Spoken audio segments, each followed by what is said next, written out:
I guess my prediction for Hololive to have one debut before the end of 2024 really come true in the more unexpected way because they decided to go with a new punker style this time around.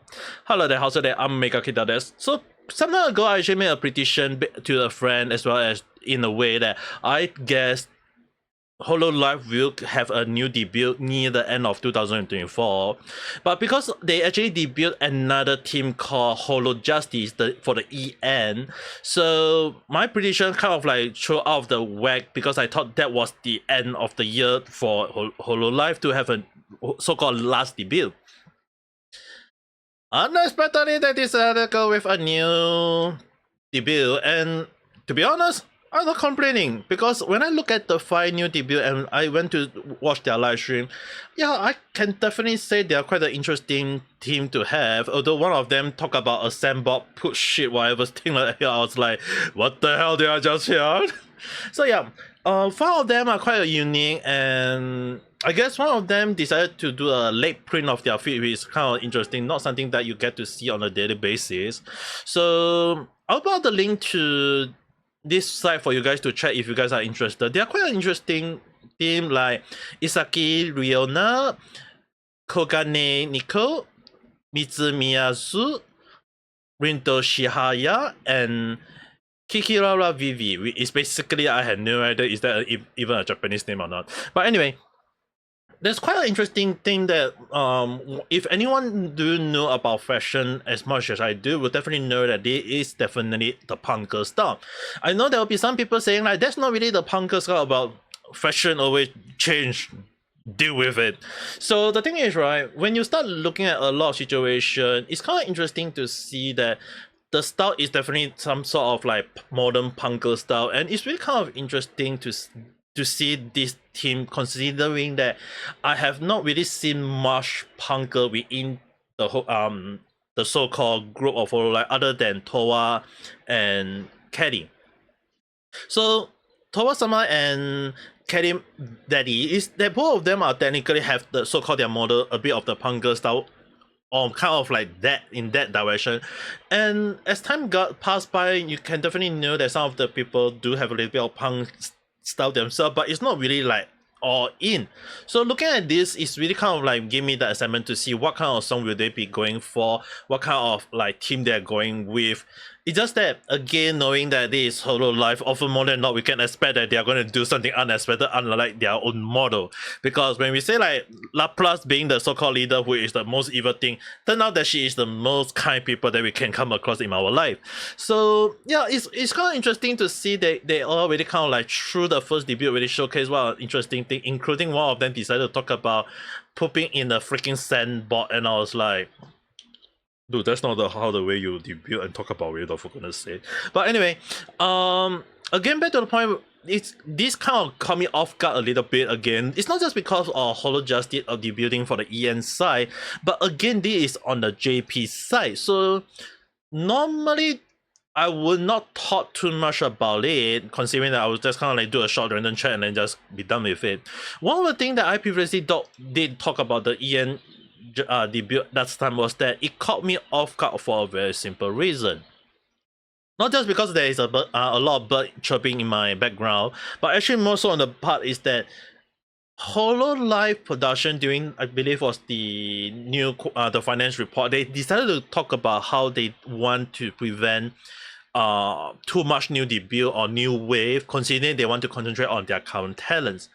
And considering that this debut kind of like happened around 4 or 5 months after the debut of the EN side, it kind of like, again, like I mentioned, it kind of like concentrated on their report, indicating they want to focus on their talents more than their original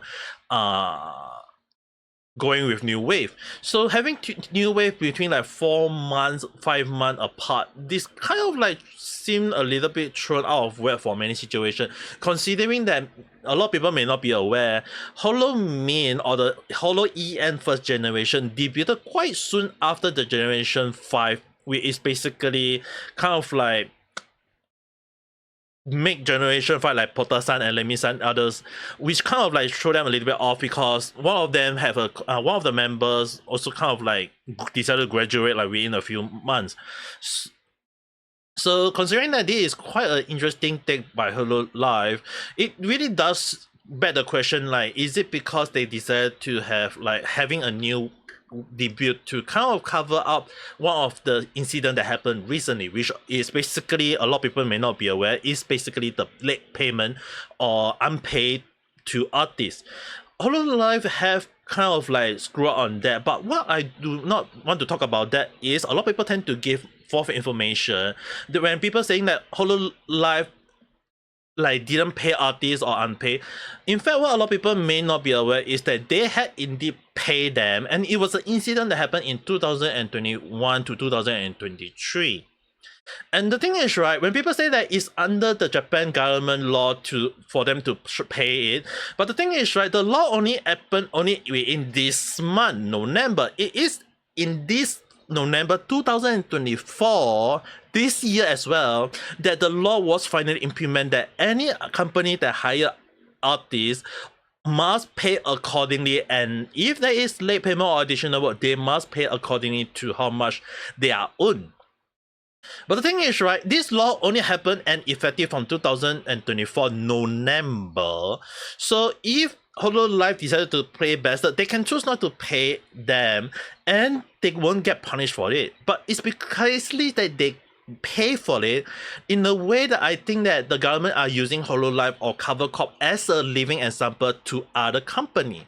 So in case anyone wondering what kind of punishment is there, well, technically they just need to pay. There's like no punishment. They just ask you to pay along the line. There's really no harsh thing. They just want you to pay. That's how it is. And I'm sure there will be a lot of like Niji Sanji, Kurt from the JP or the EN side that is making noise about it. Not gonna talk about it. Not gonna show them because it's really like things that I used to fight in the past. And I'm too tired for this. I'm too old for this anyway. So the one thing I do need a lot of people to understand is that, right, this is technically a like an example set by Hololive, and obviously I can kind of like see why a lot of people may not be happy about it. But considering that this new wave may, in my my year of experience, I think it may be just to cover up and give like new information, like so-called a give fresh and kind of cover up all the thing that they did in the past, but not trying to deny that they are trying to be better, because that's what Yago in his statement saying, that they are trying to be better, and that is something that a company should be. Like if you screw up, obviously you try to be better, you try to gain better, if they can't do that, then obviously people will be mad. So considering that happened like on October, I guess that this debut is really kind of like just trying to cover that situation up to prevent people up. But the one thing I've, like I mentioned, I'm very concerned for Hololive is basically if they can use this as a way to add in new team of music or new team of VTuber, I think that's a great idea. That's a great move forward. As well as that, at the same time, it will be best if 2025 they try not to debut any new team. Maybe hopefully for Holostar, but for now, maybe kind of like stick to their work where they say that they are going to grow on their current talents first before debuting new team. If they decided to go and give another new wave, where people keep asking for it and you just listen to them, yeah, you're gonna have the same situation in Nishi Sanji where you debut every new wave every few months and you're gonna have like not concentrate on your current talents. So this is something that I'm kind of worried about for Hololive, and I hope they really listen. But again, like I mentioned, this is just my speculative thought. It's just a random chat. If you guys really want to see more of those talent new including Holo Justice, if you are not aware of, do check them out. I'll put the link to their in the description below if you guys are interested. Do they know again, like Float Grow apparently is the so-called second generation, not like second generation of the whatever side. It's basically, if you go and check Hololive David or Dev is, whichever how you want to pronounce it, is that they are the only group in that area, with the previous group being called Regross, which is basically Ao, Kanade, Ririka, Raiden, and Hajime. So they are the so-called the first generation of that subgroup. In case anyone are wondering, there is too many subgroups that I'm actually lost count. Just take a look. How many generations are there, for goodness sake? So anyway, that being said, I'm just gonna just stop here for the day. It's just a random chat. So that being said, if you do have your own view, your own take, do you think that I'm kind of being harsh a little bit, or am I overthinking it? Just write in the comment section. We can discuss it further. If not, if you do like this video, don't forget to press the like button and subscribe for more random chat where I talk about stuff that sometimes makes sense, doesn't make sense, or random at a time. But the one thing I hope is not random for you guys is have a nice day or night. Bye.